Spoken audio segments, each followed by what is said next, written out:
यह राष्ट्रपति के तौर पर सबसे भयंकर हार है। यह बात ईरान की तरफ से नहीं या फिर अमेरिका के किसी विरोधी देश की तरफ से नहीं कहे गए, बल्कि अमेरिका के एक मंत्री की जुबान है। उन्होंने बताया कि कैसे ट्रंप ने जबरदस्ती इस पूरे संघर्ष में कूदकर अमेरिकी सैनिकों, अमेरिकी नागरिकों की जान जोखिम में डाली।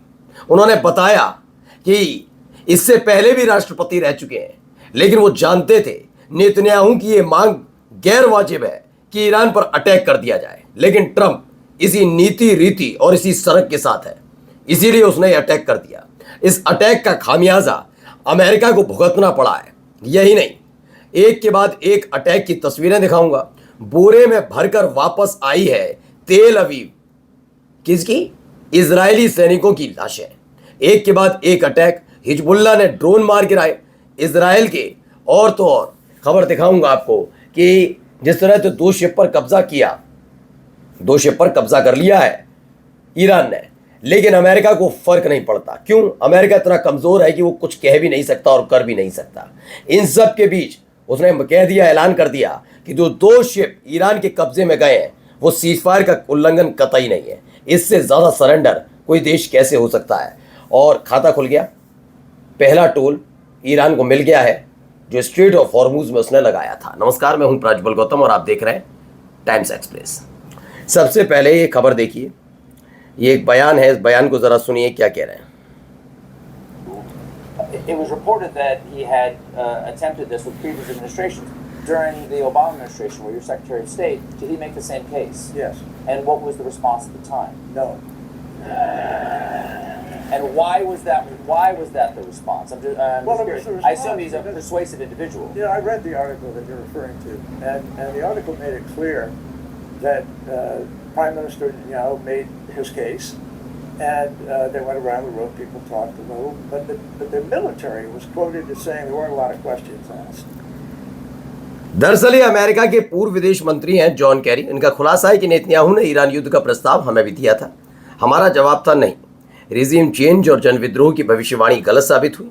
ओबामा, बुश और बाइडेन सभी ने इसे ठुकराया। इसी युद्ध के असली मकसद को लेकर हमें गुमराह किया गया। वियतनाम और इराक का जो सबक है वो ये है कि अमेरिकी जनता से झूठ मत बोलो, बिना सच बताए उनके बच्चों को युद्ध में भेजना गलत है। ये तमाम बातें अमेरिका के विदेश मंत्री ने कही। इसके साथ साथ जो उन्होंने और कहा वो ज़रा मैं पढ़कर बताता हूँ। ये एक राष्ट्रपति की हार है। अमेरिका के लोगों से झूठ बोला गया है कि ईरान के साथ जंग अमेरिका के लिए लड़ी जा रही है। असल में इस जंग में यूएस का कोई हित नहीं है, ये जंग होनी ही नहीं चाहिए थी। जॉन कैरी अमेरिका के पूर्व विदेश मंत्री हैं। उन्होंने कहा, अमेरिका के पूर्व विदेश मंत्री जॉन कैरी ने एक इंटरव्यू में बताया कि इजराइल ने ईरान युद्ध का प्रपोजल डोनाल्ड ट्रंप से पहले 3 और अमेरिकी राष्ट्रपतियों को दिया था। तब अमेरिका के पूर्व राष्ट्रपति जॉर्ज बुश, बराक ओबामा और जो बाइडेन तीनों ने नो में जवाब दिया था। वे तीनों ईरान के खिलाफ युद्ध नहीं चाहते थे, क्योंकि उन्हें लगता था कि शांति से बात करने का रास्ता अब भी बचा है। फिर आया डोनाल्ड ट्रंप का 2.0 काल। इजराइल ने प्रपोजल रखा, ट्रंप झट से मान गए। उसके बाद जो उन्होंने किया वो दुनिया के सामने है। कैसे अमेरिका की फजीयत कराई, मिडिल ईस्ट में अपने सैनिकों को फंसा दिया, मिडिल ईस्ट के साथ साथ मिडिल ईस्ट में जो मिलिट्री बेस थे उन्हें तबाह करवा दिया। हालात यह है कि कई देशों ने तो अब डिमांड करनी शुरू कर दी है कि वहाँ से अमेरिका अपने मिलिट्री बेस को हटा ले। ये तमाम चीज़ें सिर्फ और सिर्फ ट्रंप की हरकतों की वजह से हुई हैं, ये कहना है पूर्व विदेश मंत्री का, जो अमेरिका के पूर्व विदेश मंत्री हैं। मसला ये भी नहीं है। देखिए, अब पेंटागन ने हालिया कार्रवाई में नेवल सेक्रेटरी को बर्खास्त कर दिया। ये खबर हमने आपको दिखाई थी। उन पर ईरान में हॉर्मुज न खुलवाने का ठीकरा फोड़ दिया गया है। अब आप सोचिए, स्ट्रेट ऑफ हॉर्मुज इतने दिनों में नहीं खुल पाता। स्ट्रेट ऑफ हॉर्मुज खुलवा ही नहीं पा रहा अमेरिका, और अमेरिका स्ट्रेट ऑफ हॉर्मुज तो नहीं खुलवा पा रहा, लेकिन ट्रंप चाहते थे यही अमेरिका की सेना ईरान में घुसकर ग्राउंड ऑपरेशन करे। आप बाहर रहकर भी कुछ कर नहीं पा रहे, आप ग्राउंड ऑपरेशन करते तो सोचिए कितनी मैयतें अमेरिकी सैनिकों की उठती। ईरान पर हमले से पहले ही तेहरान के बाहरी इलाके में 5000 कब्रें तैयार की गई थीं, जो अमेरिका के सैनिकों के लिए थी। ये पहले ही कह दिया गया था, वो भर जाती और शायद और व्यवस्था करनी पड़ती, ये बात तय है। फिर भी सोचिए आप, ट्रंप का सनक ये थी कि एक के बाद एक ऐसे फैसले लिए जा रहे थे जो उनकी सेना ही मना कर रही थी। इसमें बताया गया पिछले 25 दिन में अमेरिकी सेना के 4 अफसर ईरान जंग में फ्लॉप होने की वजह से बर्खास्त हो चुके हैं। अब आते हैं एक और खबर पर। Hezbollah has claim that it shot down 4 Israeli drones. 4 Israeli drones मार गिराए गए। इजराइल का क्लेम है हैज़ कम्प्लीटली फेल्ड। इजराइल बार बार जिस तरह से दावे कर रहा है कि उसने हिजबुल्ला को झटका दिया, हिजबुल्ला की ये स्थिति कर दी, वो कर दी, ये सारी की सारी कहानी झूठी साबित होती है कि कैसे वो झूठ बोल रहे थे। अब इन सब चीज़ों के बीच में अगर आप ये बातें बोलते हैं तो ये बिल्कुल अमेरिका वाली तर्ज पर है, जैसे डोनाल्ड ट्रंप कह रहे हैं। कभी डोनाल्ड ट्रंप के अलावा आपने देखा होगा नेतन्याहू का भी दावा आ जाता था पहले। अब तो नेतन्याहू ऐसा दावा नहीं करते, बहुत दिनों से नज़र भी नहीं आ रहे। फिलहाल ये स्थिति बनती नज़र आ रही है। अब आइए इस आदमी के चेहरे को पहचानिए, देखिए गौर से। हाथ में एक बंदूक, और बंदूक छोटी मोटी नहीं है, स्नाइपर इसे ज़्यादातर इस्तेमाल करते हैं। दरअसल गजा में जो संघर्ष शुरू हुआ वो हमने देखा कि आसमान से कैसे ड्रोन, मिसाइल, बम, बारूद बरसाए जा रहे थे, लेकिन एक और महत्वपूर्ण भूमिका निभाई थी, वो थी स्नाइपर्स ने।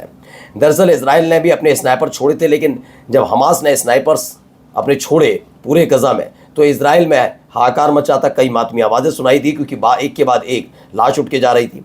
अब ऐसे ही कसम यानी कि हमास के स्नाइपर्स को मार गिराने के लिए ये एक बहुत डेंजरस बताया जाता है, मोस्ट डेंजरस स्नाइपर है जिसे भेजा गया था। इजराइल की आर्मी ने ख़ास तौर पर इसे रिक्रूट भी किया और वहाँ गजा में भेजा था, जिससे हमास के जो जितने भी स्नाइपर्स हैं, उसके अलावा जितने और लड़ाके हैं, उनको चुन चुन कर मारा जाए। क्योंकि ये जो हमास की इस बार चक्रव्यूह वाला रणनीति रही, उसने इजराइल के कई अधिकारी, कई सैनिकों को अपने जाल में फंसाया।